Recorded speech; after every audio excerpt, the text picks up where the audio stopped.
B-Sides Idaho, thank you for joining us for our panel in today, and we will transfer this over to Scott to announce what the panel's about and who he has on the panel for today. Scott, take it away. All right, welcome everybody. I hope you're having a great time today. I hope besides 2020 is going well for you. We got a panel for you today, which we're really excited about. We're going to help you think about how to get started in cybersecurity. So again, I'm Scott Kramer. I'm the Director of Cyber Corps at Idaho National Lab, so I'll be your moderator. I'll steer you through the conversation. It should be great. So what we hope to do is answer a lot of questions. We've got a great panel for you. Cybersecurity leaders, practitioners, recruiters, managers, you name it, all with really great skills and capabilities. We'll talk through the difficulties, opportunities, and experiences that you might find when you're trying to look for a job and get involved in this career field. Now, in years past, we've gotten together physically in Idaho Falls or wherever. It's a shame we can't do that again this year. Due to COVID, we'll be doing this virtually as we're doing right now. It'll still be a rich experience for you, and we'll deal with any technical difficulties that might come up. If you hear dogs barking in the background, don't get worried, they're probably mine. But any weirdness we'll get through. So the most important thing is for you guys to participate. This is for you guys, not for us. So ask questions, don't be shy, jump right in, and we'll answer everything to the best of our abilities. Give you an example of some of the topics that we will hit on. In addition to any questions you throw our way, what skills should you focus on in preparing for a career in cybersecurity? How do you best prepare for an interview? Pros and cons of government versus commercial work. Promoting diversity and engaging women, critical issue these days in our field. Networking, how do I go about doing that? We'll give you some tips on that. So these are the types of things we'll cover and whatever else you want. So again, participate and jump in whenever you can. So what we're going to do now is introduce the great group of folks that I've got with me here that I will be bombarding with questions. We'll do some brief introductions and then we'll dive into those questions. So again, I'm Scott Kramer. You can see that banner behind me. I run Cyber Core Integration here at Idaho National Lab. We got a new building we just built. I've got a staff of about 140 folks, and we focus on nothing but control system cybersecurity. You know, those digital systems that keep everything connected, whether it's the power grid, manufacturing facilities, a tank that's used by the military, all those are governed by control systems. And unfortunately, they're all vulnerable to cyber attacks. So my team is focused on that 24 hours a day, and it's a great challenge. So I've been at the lab for about 5 years. Prior to that, I served as a operations officer for the CIA back in Washington, D.C. and overseas. It's a great career. I had a great time. I was working mainly on weapons of mass destruction issues. Psyched up here in Idaho, though. We got great challenges and a great team, and maybe someday you can join us on that team. So that's me. That's what I'm all about in my team. Let's turn it over to the rest of the squad. I'll introduce Rob Beeson first. He's a department manager at Idaho National Lab. Rob, take it away. Great. Thanks, Scott. Good to be here. I'll try and keep it short and sweet on my background, what I'm about. I grew up in a comic book store. Grew up as a nerd, played video games. It's shaped who I am. And I'm very big into that type of culture and swag. And the comic store would close down. I'd go back into the back and play video games and play on computers. That's taken me into the Army, where I got to work on telecommunications, get introduced to communication security. It's taken me into areas across the country. And this has been a field that is huge for me. I feel like we're always the underdog, especially on defensive cybersecurity. We're always under attack. Those problems are harder than they are on the offensive side. And I'm super excited to take on those challenges. It's what's kept me motivated, is kind of being in that underdog role and doing things that other people think can't be done or are hard. I've been with the lab for about 5 years, and the problems are hard. They're a lot of fun. They're exciting, and really I've had a very technical career and diving into this management role. Just because I think the problems are human problems, and I want to help out as best I can. So that's a little bit about me. You're on mute, Scott.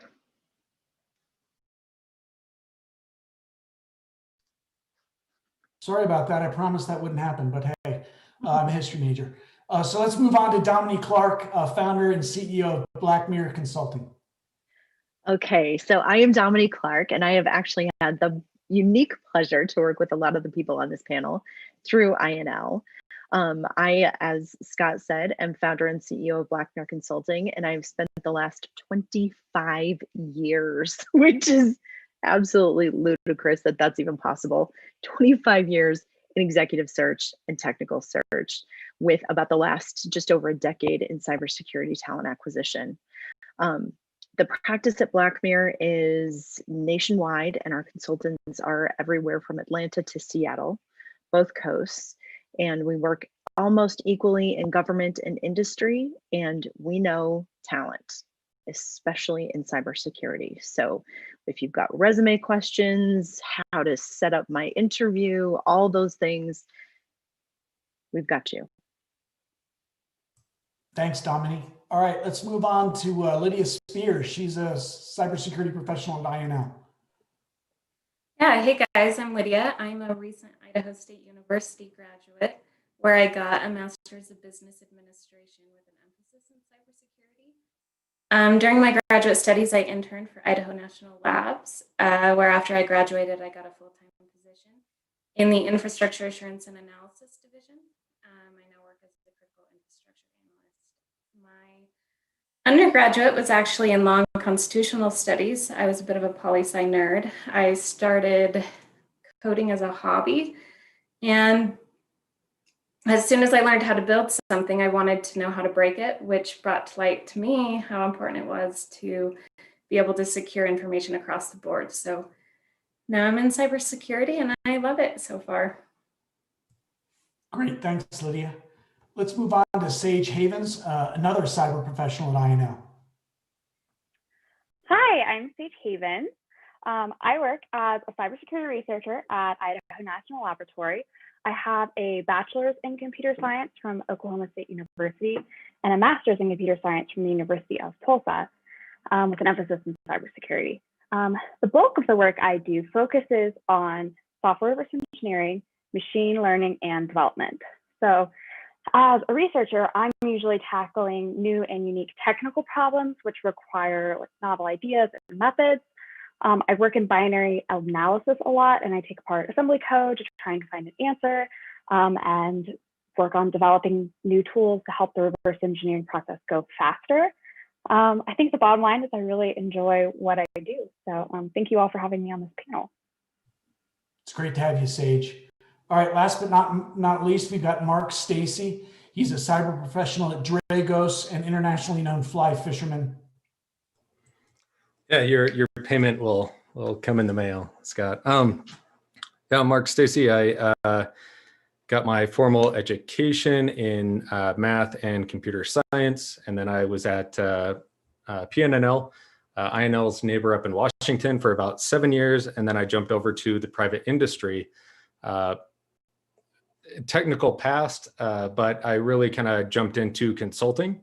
And I think if you're looking for a career that will give you a lot of experience really quickly, consulting professional services is great for that, because every week you're going to be dealing with a new network, a new set of challenges and priorities, as well as a new set of personalities and people that you need to report those technical findings to. So I was at RSA for about 7 years and then jumped over to Dragos. My candid comment that I probably won't share outside of this panel that will be posted on the internet, so I guess it doesn't matter. After being at RSA for about 7 years and doing incident response, I kind of lost passion for it. A bank has insurance. They get compromised, they're going to pay out insurance and everything, and we'll go back to business.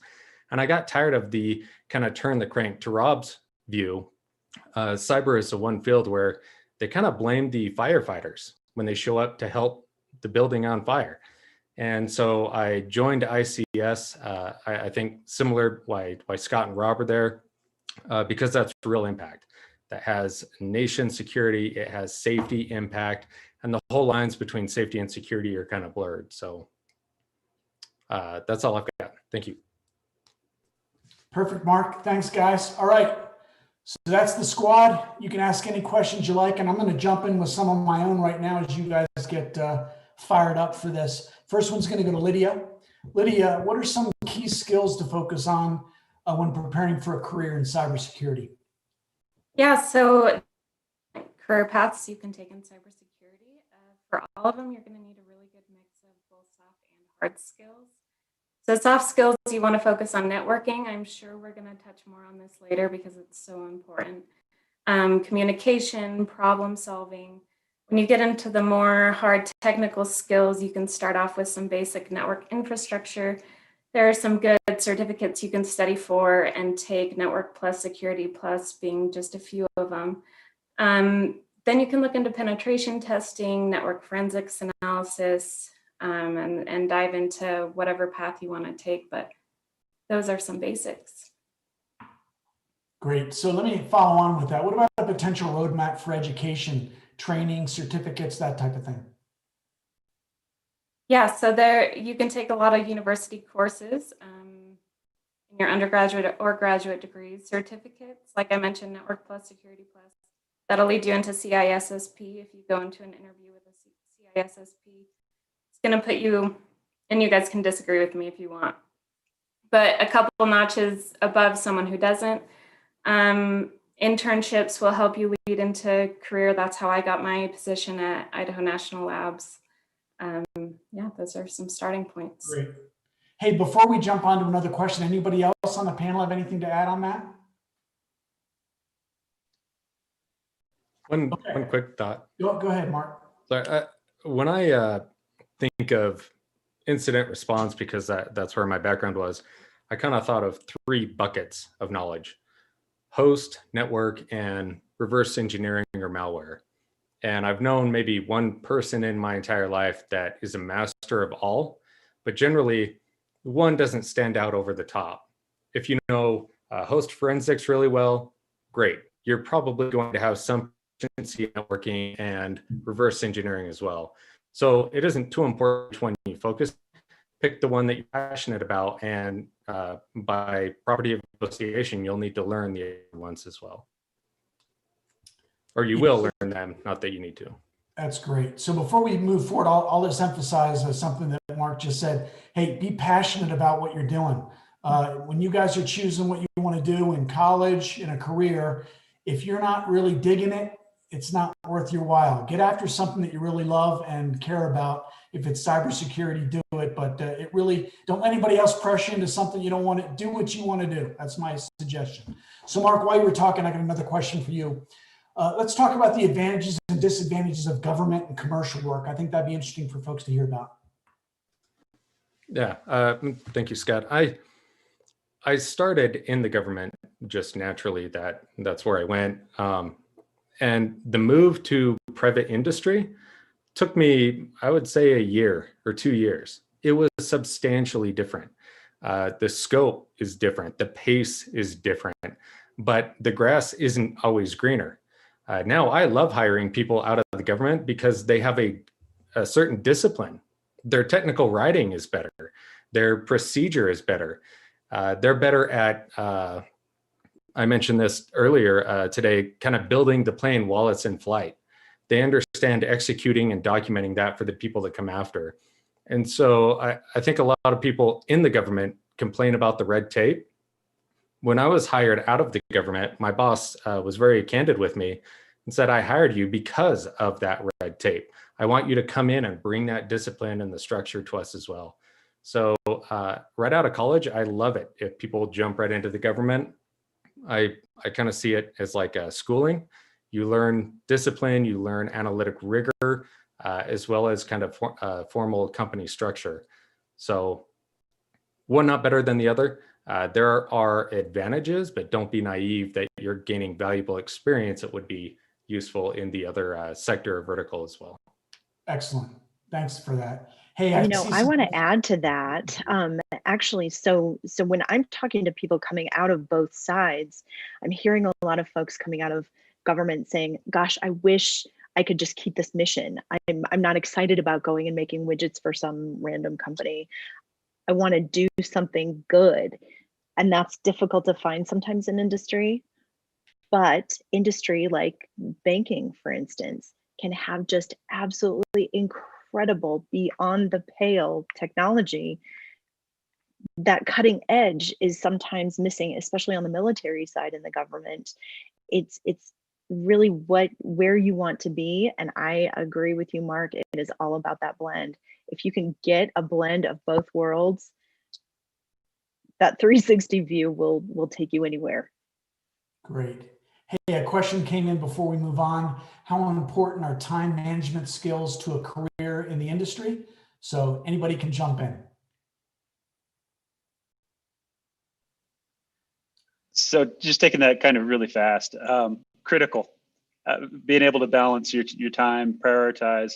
If you have a method, it doesn't have to be any specific method, have a method to prioritize your time, and learn how to say no, because everyone will load everything up to you and on your plate. Thanks for that. All right, Dominic, I got a question for you. I'm sure everybody's interested in how to prepare for an interview. That's not just in this field, but in any field. And I'm sure you can give some sage advice. Well, I think preparing for an interview is a job in itself. And I always recommend at least 2 hours of preparation before an interview, which sounds like too much for some people. But the truth is, if you want to set yourself apart, you've got to do that hard work up front. I always recommend that you talk to the people that are already working there. You get as much advice from people in the same field as you possibly can. But then doing all the research around the company, there are, I mean, Google makes it kind of easy. You can crunch base some of the stuff and find out crazy facts like what their stock price is trading at. If you walk in as the only candidate that did that, that's going to make a difference. Specific to those positions, though, my greatest advice is to take that job description and go point by point by point. If they're asking for it, walk through yourself what you've done. Address, imagine it's a question they're asking, and you've got to come up with an answer. If you can do that before you get in front of that panel or hiring manager, and you've got those answers already in your head, it makes all the difference in the world. And make sure that you're asking good questions. Walk in with a notebook and a pen. It doesn't matter.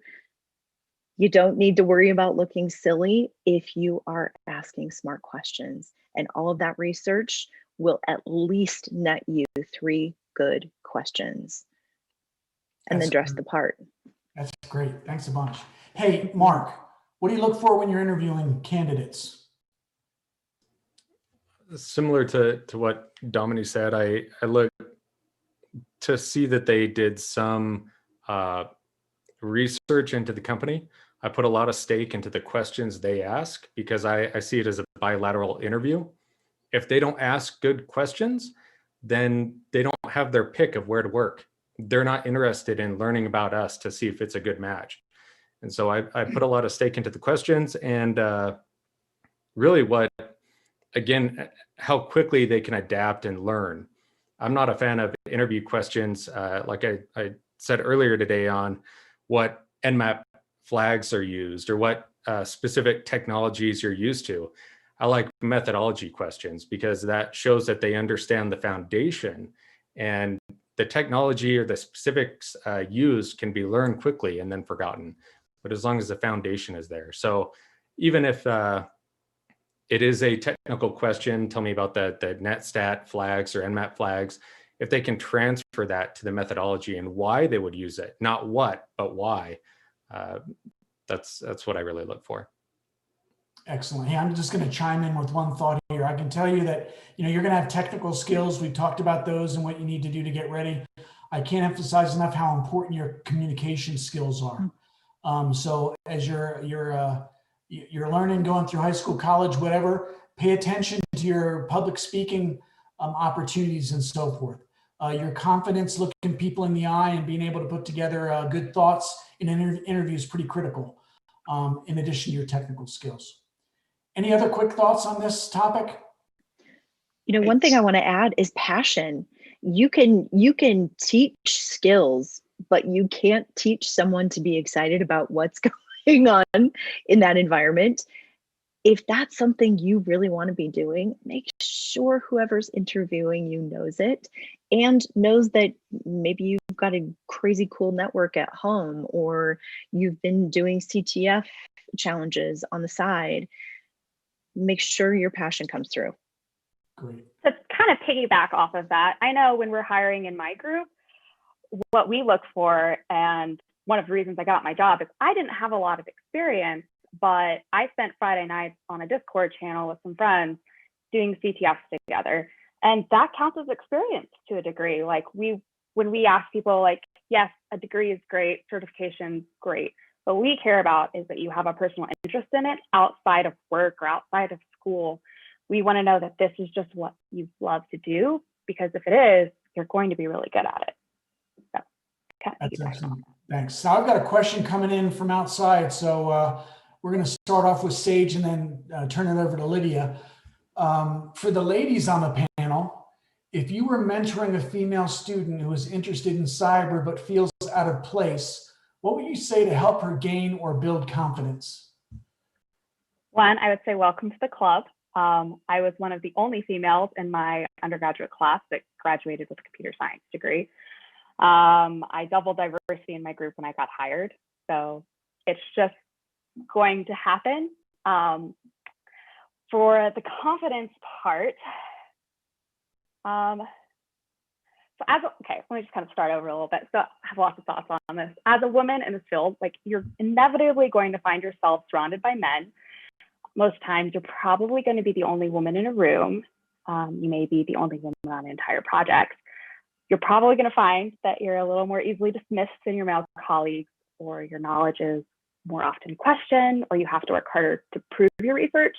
So this is where confidence is key. And I know you're asking how to gain that confidence. So it's really important in that type of environment to know that you put in the effort required, you have followed all of the processes correctly, and that you have the knowledge and expertise to successfully defend your work. So I guess time and a lot of work, because if you're not confident in your ability, no one else probably will be. And so when you come into a workplace and you're given a task, you have to be very confident that you're able to do it, or confident that you're going to go and learn how to do it. And yeah, that's what's important. And honestly, that just comes with time. I'm definitely not as confident, or I definitely was not as confident when I first started my job as now, because you really don't have any way to gauge your skill. 2 years into my work, I just want to kind of go back and give myself a pep talk. So it happens, time and a lot of hard work. That's great, Sage. Thanks so much. Lydia, you have anything to add? Amen to everything Sage just said. Yep, have confidence. Be assertive if you need to be. You're going to be the only woman in a room a lot of times. You might be the person leading that meeting and still be the only woman in a room, and you have to come in with confidence and go forward. Yeah, Sage, you nailed it. That was perfect. One additional thing that I wish I had known when I first started in this field as a woman is that when those moments happen where you feel like someone's being dismissive of you or belittling you, don't just like take that very personally. Just like talk to the person, be like, oh, hey, that wasn't necessarily the most appropriate, and like, maybe let's not do that again. Obviously say that in a more professional way. But I found in all situations that has happened, the person really has no idea that they're doing it. So you just have a conversation, you bring it to their attention, and they're just like, oh, I am so sorry. And then it doesn't happen again. So that's also part of it, I think. That's great. Hey, I can tell you as a senior manager with a lot of people underneath me, This is a male-dominated field. We're trying our best to change some of that, but some of my best people are females, whether it's cyber ninjas or power engineers, you name it. Really great people. And if you're good at what you do, that'll build your self-confidence and everyone around you too. So don't worry about those things. Before we jump on, anybody else? Rob, you got thoughts on diversity or anybody else? I do. You have to champion it, and you have to be an advocate. If you want to see change, you can't just give it lip service. I will actively look at resumes and say, I see this resume here. I'm going to try and give them a shot. Give them an interview. Give them more opportunities. The diversity in this field is not great. And I think over the years, the trends have not improved in a dramatic way. And so myself, I'm going to be intentional about it. Trying to bring in that diversity of perspective. It's extremely important. Hey, one thing I'd like to jump in on before we move forward is, at least in Idaho, and I think across the nation, there's a new program called Girls Go Cyber Start.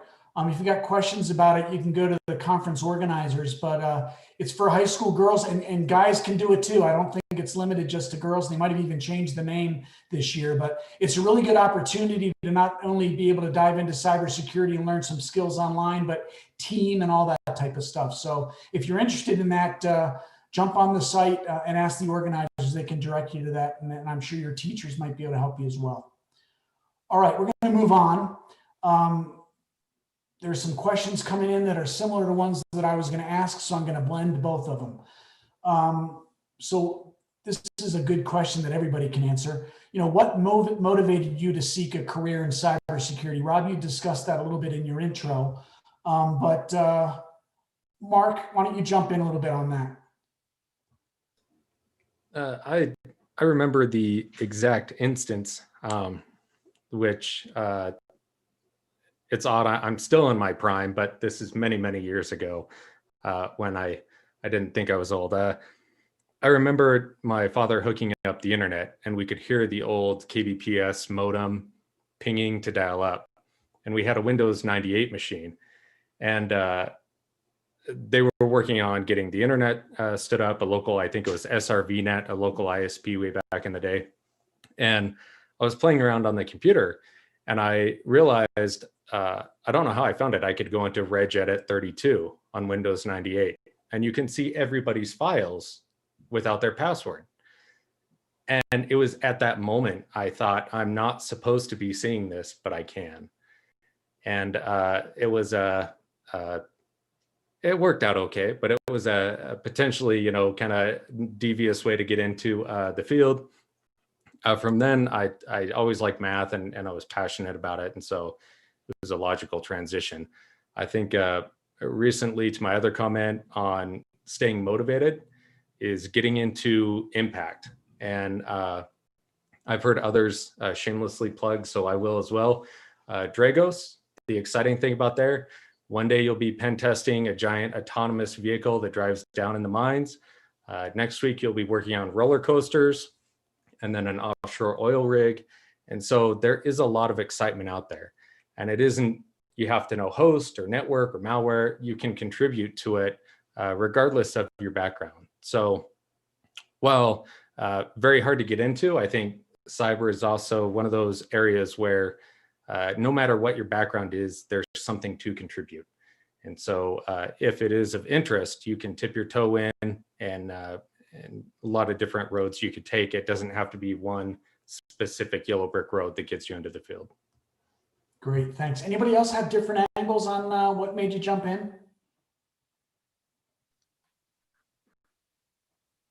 I kind of sort of fell into it. I'd spent my prior career in investment banking, and I think to love this industry, you sort of have to be able to think like a bad guy a little bit.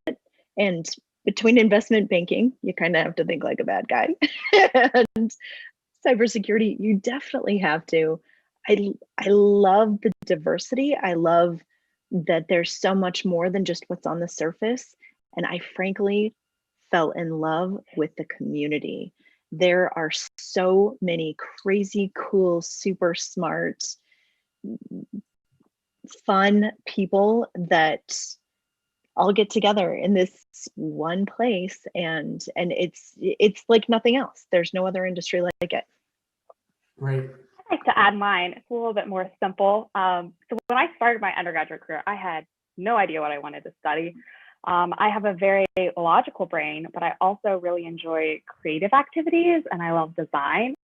But halfway through undergrad, I think I was like an English major. I had no idea what I wanted to do, y'all. I met a software engineer and they talked to me with such passion about their jobs that when I got home, I literally Googled, what is computer science? And I realized this would be a great career path for me, as it would feed both the logical and creative sides of my brain. And so I changed my degree 2 weeks later, and I ended up getting both a bachelor's and master's in computer science. So I'm glad that all happened, Sage. Good stuff. So I'm going to move on. Somewhat similar question. I'm going to ask Lydia this. What are your favorite things about cybersecurity? Also, are there any least favorite things? Ooh. Let's see. Favorite things. I love the breadth that there is in cybersecurity. How many different options you have when you get into the field. Least favorite. Geez. That's a tough one. You gave me the tough one, Scott. You could say management. It won't hurt my feelings. Just kidding. No, I actually love the management. Let's see, least favorite. You don't have any. That's great. You love your job. Don't worry about it. We're going to move. I'm digging my brain for one. There's nothing wrong with that. Rob, what about you? Oh, least favorite.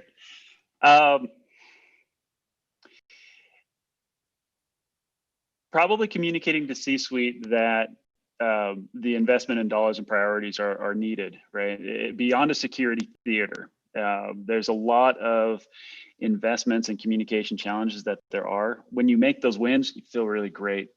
But then, there are business priorities out there. Having done some outside private industry work, you try and build your business case and you have to learn how to communicate better. And that's a major challenge, trying to prioritize some of those. And sometimes it can get depressing when the new system comes in, but they ignored the cybersecurity of it. The favorite is because I still don't know what I want to be when I grow up. So, and this is a variety of fields. So I love that about cyber. Who else wants to jump in with favorite and least favorite stuff before we move on?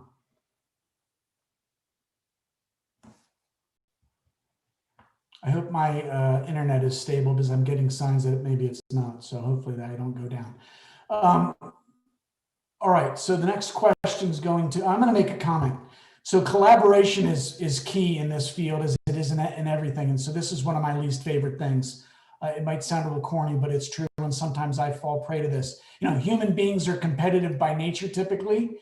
And I can tell you that there are a lot of different disciplines that you got to blend together in order to have success in this field. And you also need to partner outside of entities and organizations. For example, while INL can do great stuff, so can Dragos. We got to partner together with other industry partners, other government partners. Getting certain government partners to partner together is not easy because there are natural rivalries that have occurred over the years. So, you're going to need to be able to team on steroids if you get into this field, if you want to have success. So it's natural to want to do the best and have your logo and be proud about it and all that type of stuff. But when you boil those things down, you really do need to team up and partner with a lot of different folks. You got to be ready for that. And folks that aren't willing to do that, that's a bit of a grind and can slow you down. So that's one of the things that I don't like. All right, we're going to move on.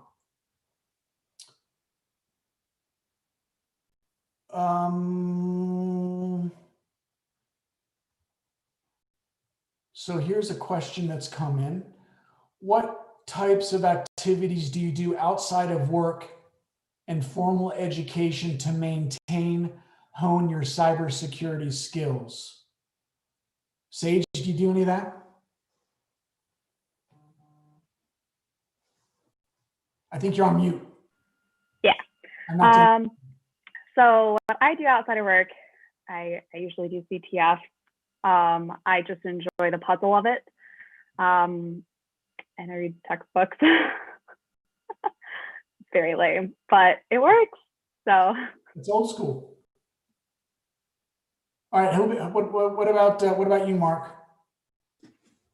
I like formal education. So after my bachelor's, I focused on certifications from SANS or whatever. Then I went back to school after I got tired of those and got a graduate degree. Now I fish. I know it isn't the answer interviewers want to hear, but outside of work, I mean, I've got tons of networking equipment. I've got all kinds of SANs and everything around, and I use none of it. Outside of work with kids and everything, that is my balance. And so early in my career, it was great. I recommended people have VPNs. And so I stood up a VPN. I segmented my network and I had multiple layers. And I managed it for about a month, and then I tore it down. And I think early on it was good exposure, but now for my work-life balance outside of work, I don't do work. It's a good answer. I'll tell you, for a guy that's 56 years old now, who lived in DC and lived a kind of a stressful career life, which I loved, it can get after you if you don't have diverse interests outside of work. You hear about work-life balance. That's another suggestion I'd make, other than finding something that you're passionate about. Go find somewhere where you can work and work real hard and do it to your fullest. But when you're done, that you got stuff outside of work that lights your fire too. As Mark just said, that's going to be really critical to make sure that you're fresh and coming back to work all primed up as you've been doing something you love when you're not in front of the keyboard or in a meeting or doing whatever else. So I can't emphasize that enough with somebody who's got many years under their belt. All right, before we move on, any other comments? Okay, Dominique, I'm going to jump to you real quick. We talked about this up front, but I think folks might want to learn a little bit about networking. Some folks might feel nervous about that and not really know where to start. If you've got any tips on networking at all levels, from entry to people that are already involved. Absolutely. So I think the key thing to remember is that every single opportunity you ever will get is going to come through another person in some way. So it's your job to understand who influences what you want to do, where you want to go, what you want to be next, not just maybe right now, but even down the road.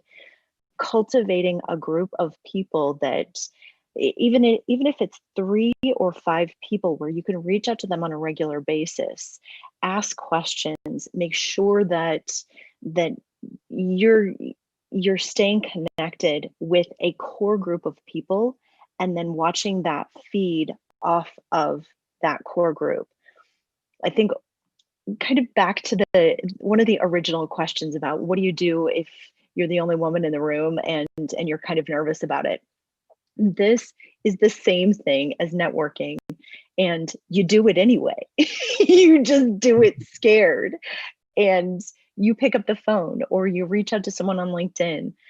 The truth is, so few people actually do it that when you reach out to someone like me or Scott or Rob or Sage, anybody, and you say, hey, I would love to know something about this thing that I see that you know about. Do you have 15 minutes you can share? I think every single one of us is going to say, of course. And then if you make sure to follow up whatever that question is with, who else should I be talking to about this?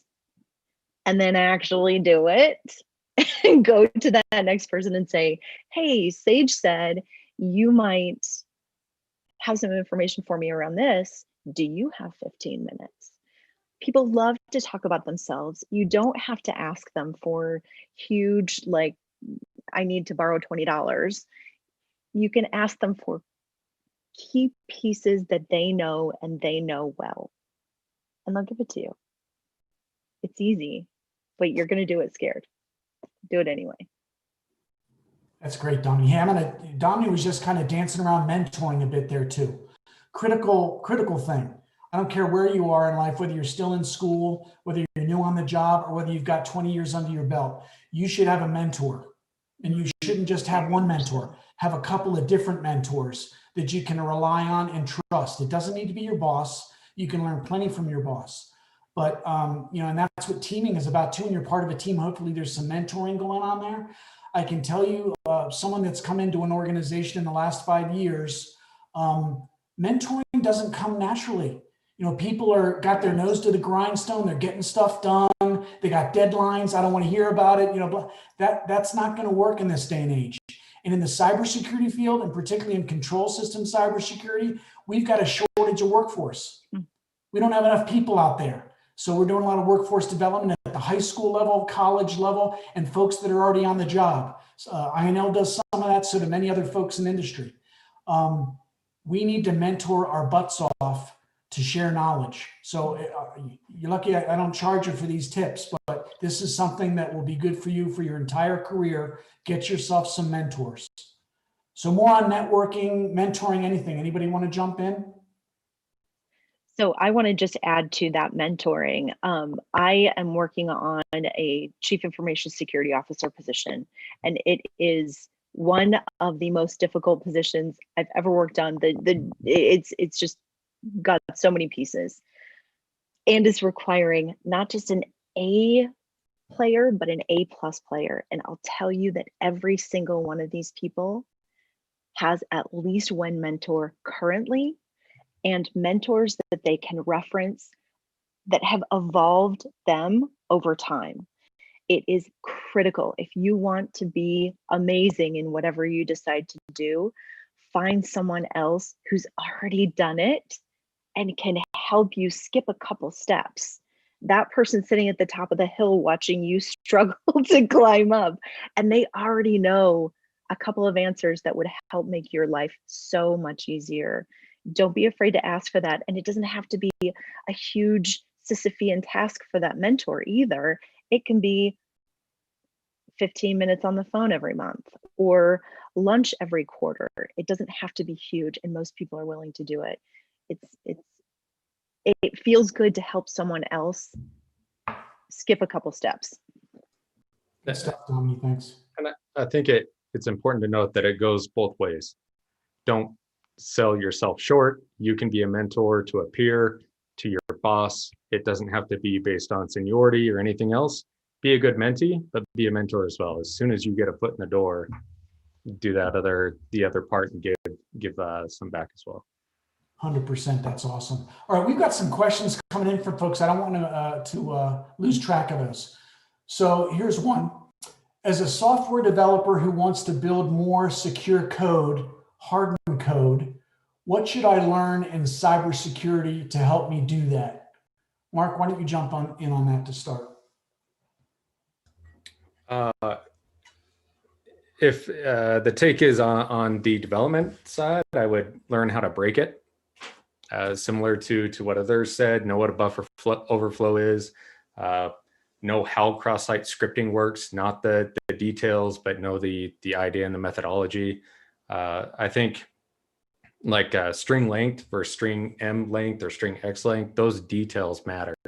And that will give you some of the foundation on how when people think about hacking, it's making the program do something it wasn't really designed to do. And I think knowing how to attack it and having that goal in mind, the offensive mindset will help you do the preventative side of that.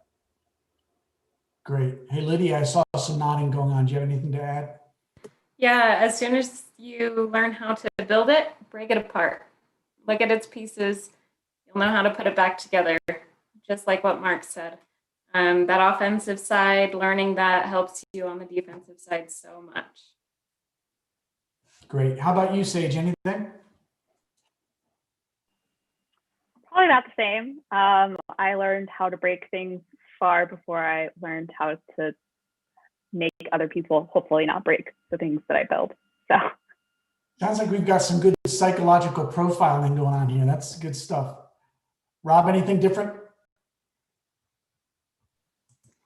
No, not on that part. Yeah, they covered it really well. Okay, here's a pretty specific one. I'm recently retired, 30.5 years ATC, and I'm looking to segue to IT cybersecurity. I feel like a fish out of water starting over. Interview skills, resume, job skills. I'm nearing completion of my BS in IT, and I'm looking for the next step. How can I become marketable as a 56-year-old? I'm a 56-year-old. I'm eager to learn. Dominique, why don't you jump in on that to start? Of course. Okay, so actually, I think it's like doing anything. You just have to do it, and focus on where you can be of service. So at this point in your career, you could potentially walk into an IT organization and say, here are all the things that I've learned that are not necessarily exactly what you're doing here, but in a 33.5 year career, you have so much to offer. And frankly, cybersecurity has 100 different facets. Actually, it's even more than that.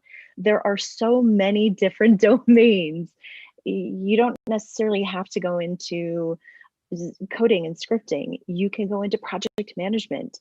Look at all of the different areas that you can take what you've already done and all those beautiful things that you've already created so far and apply it to cybersecurity. It doesn't have to be a hard break from one career into the next. It can be a smoother transition if you can put your mind to what you already bring to the table. Great. Anybody else have anything to add on that topic? Yeah, I think Dominique, you're spot on. Play to your strengths. You've had a probably and hopefully a great 33.5 year careers. You've got a lot of knowledge, skills, and abilities. And cybersecurity is very broad. It's not about offense, defense. There's also about the human aspect, managing, leading, influencing others. The entire program and system, in order to be good in cybersecurity, it requires a huge multidisciplinary, multifunctional team. In your background, you have something that's going to offer this field because there's a dire need for those types of talents, and bring it in and apply your skills to the cybersecurity domain. Yeah, and you use the term fish out of water. You've got a lot of years of experience, and I have a feeling that you've got more to offer than you expect. All right, let's move on. Short question here. What do you like and dislike about vendors? Who wants to take that one on? Depends which vendor, I guess. It's kind of a broad question. I'm a dirty vendor now, so I won't jump in. I know. So I've had to purchase from vendors before. I've had vendors rent out the entire rooms of hotels for us when I was at a Fortune 5 company, and we spent a lot of money on them. And yeah, that's nice. It's cool, but that's not why I'm shopping with you because of that. I'm shopping with you because I want your product because it solves a need. And for me, I try and keep everything professional, and those types of whining and dining are probably important for some people. It's not for me. I want your product based on needs and gaps, and if you win in those gaps, perfect. Show me how you win.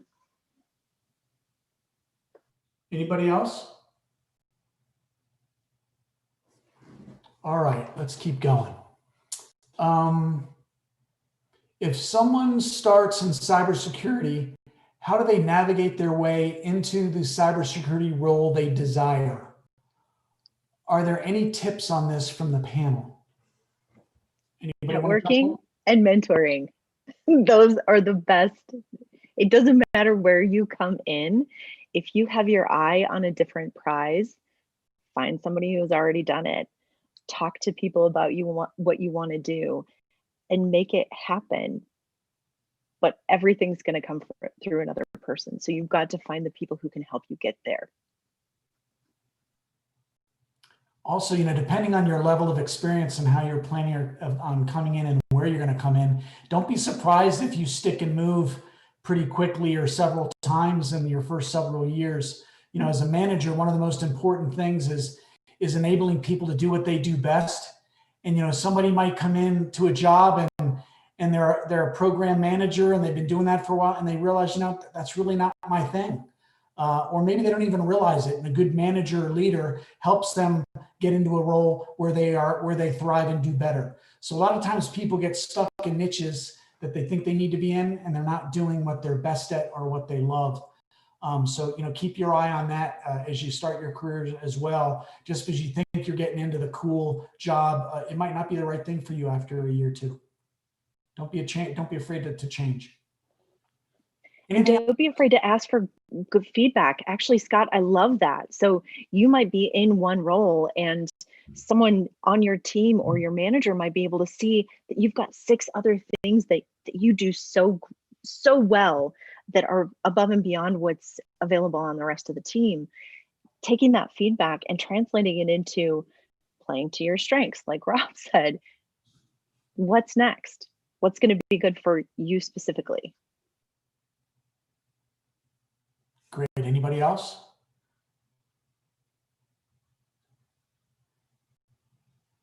Hold on, I got some more questions coming in here. All right, let's go with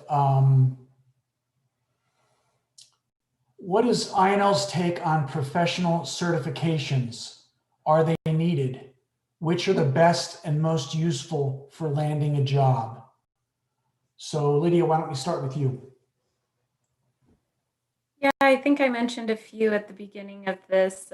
Network Plus, if you're just getting into cybersecurity, is a really good one to start with. It'll give you some basic knowledge. You can go into Security Plus. There's CISSP.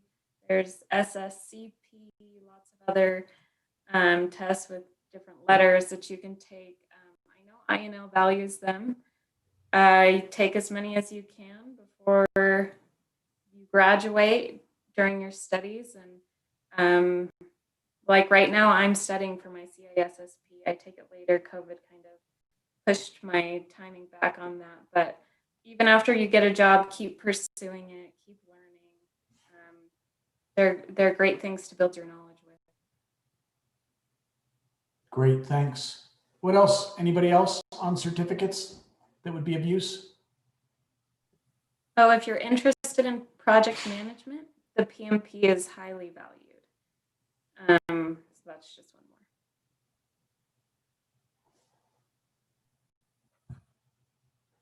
more. Okay, I'm going to do a shout out to everybody watching, the hundreds of thousands of folks that are on YouTube watching this right now. Don't be shy. Answer questions. We're going to start digging into our own, but if you've got any question at all, throw them out there. We've only got about 10 minutes left, and I'm running low on questions from the peanut gallery, so don't be shy. Scott, one thing I'll jump in with, we're talking about certifications. We just hired someone who had a degree in cosmetology,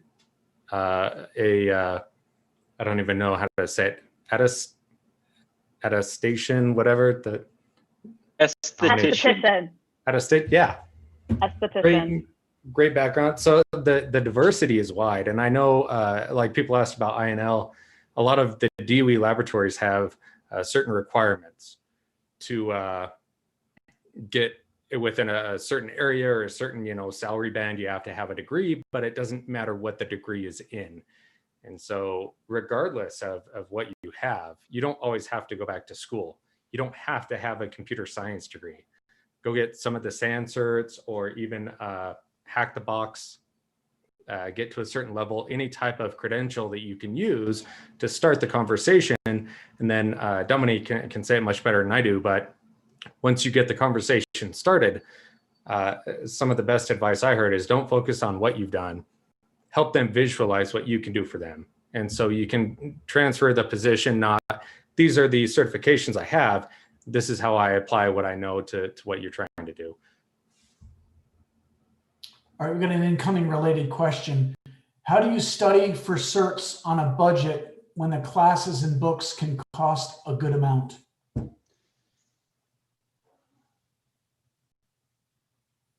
Don't all jump in at once. I can start that off. I was going to mention what Sage mentioned about having some of the creativity in the background when she opened up. I think having a very creative mind and being creative in how you achieve just-in-time learning on that too. Sage, you were about to chime in, so I'll shut up and listen. I want to hear what you have to say. Oh, I was going to play devil's advocate. I am not certified in anything, and my group does not look for or really care about certifications. We care that you have an interest and that you can do the job, and that if you come across something that you don't know how to do, that you have the knowledge and the capability to learn how to do it. So devil's advocate, they're important, they're not important. It's more like if you can do it and you can prove that you can do it, you don't necessarily need a certification to show that. So I'll have to look up I agree with you, Sage. And I think there is such a dearth of security talent out there that honestly, if you've got any experience at all and an interest, you're going to be able to start a conversation with or without that certification. There is a study out there, and I think it was either ISACA or ISSA. I'll have to find it. I'll have to find it and get it to you, Rob. But they looked at how many people actually got hired versus how many people, the requirements for certifications. And it was almost, with the exception of the CISSP, which is required for a lot of government positions, it's just a hard requirement. The certifications were not indicative of whether or not a person was hired or not. It's not a defining factor in actually landing a job, unless Thanks it's a government job. Hey, we're running low on time, folks. I want to make sure I hit this question. This might be the last question. We'll see. How has the culture in cybersecurity changed in the last 10 years? And how do you think it will change in the next 10? I'll throw that to Mark. I think to pick on Stack Overflow, the online forum, years ago, it seemed like any question from anyone, the goal wasn't to answer it. The goal was to prove you knew more than the person asking the question. And Stack Overflow was a prime example of that, where there would be a question and then 3 pages down in the comments of just derogatory meanness would be the answer. And I think the culture is kind of changed. I think the scope is a little bit wider, the breadth is a little bit wider, mentoring is more talked about. And so the idea, the community feel, I think has really come up recently. And so the idea on, I'm not sure how to get into it, or I'm too far behind. No, just reach out. B-Sides is a good example how they've really kind of helped the community grow. So I'll leave some time for others. Great. Anybody else? We got about 3 minutes left. All right, I'm going to make a couple comments. I see here that there's some good resources being shared on YouTube and in Discord as well. So everybody make sure you're taking a look at that stuff. I don't know if we get a hard cutoff at 25 after, so I'm just going to say this now.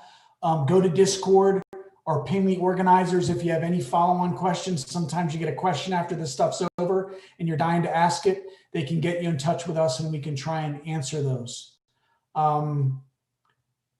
Any last minute comments from the panel? We got a couple minutes left. Any last minute questions? All right, so I thought this was fantastic. I hope you did too. I want to thank the panelists for taking a time off on a Friday off here in Idaho, at least, to take part in this. Giving back's key. I mean, you guys gave great answers. Really proud of all you guys. So thanks for everything. Thanks for keeping my mic not on mute. That's a good thing. And everybody have a great weekend. Enjoy Besides. And hey, cybersecurity, great profession. Tons of job needs out there. If you're interested, you're going to find a job, I promise you.